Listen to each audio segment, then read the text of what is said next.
So good morning সুপ্ৰভাত সকলোলে। So চবৰে ভালে যাওক দিনটো। আজি সোমবাৰ, মই আজি আছোঁ ৰুমতে। ডিউটিৰ পৰা আহিলোগৈ।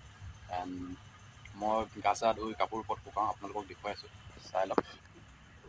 এয়া এনেদৰে দেশী যোগাৰ।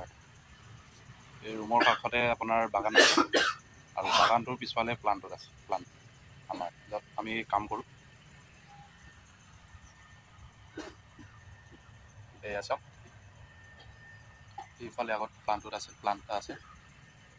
চ' ইয়াতে মোৰ বাইকখন পুৰণা, দেউতাৰ বাইকখনে চলাই আছোঁ। এইফালে পাকঘৰ, ইয়াত আছে আমি থকা ৰুম। এনেদৰে থাকোঁ আৰু ল'ৰা ৰুম চাওঁ। ল'ৰা মানুহ এনেকৈ থাকে। এণ্ড ইয়াত কাপোৰ শুকোৱা হৈছে, আৰু ইয়াতো এনেদৰে শুকাই থোৱা আছে। ইয়াত পানীটো আপোনাৰ দমকলেদি ইউজ কৰিবলগীয়া হয়। অলপ ৰঙা আইৰণ আছে। চ' কিছুমান ইয়াত এনেদৰে শুকাই থোৱা হৈছে। আৰু বাগানটো চাওক, কাটিং কৰি থোৱা হৈছে। এতিয়া এই দুমাহ পাছত পাত ছিঙিব পাৰিবগৈ গোটেই। এইফালে আমাৰ কাম কৰা ঠাই। চ' মই আছোঁ দুলীয়াজান মেৰবিল গাঁও। চ' ইয়াতে মই কাম কৰোঁ। চ' সেইটোৱে আৰু আজি মিনি ব্লগ এটা বনাই দিলোঁ।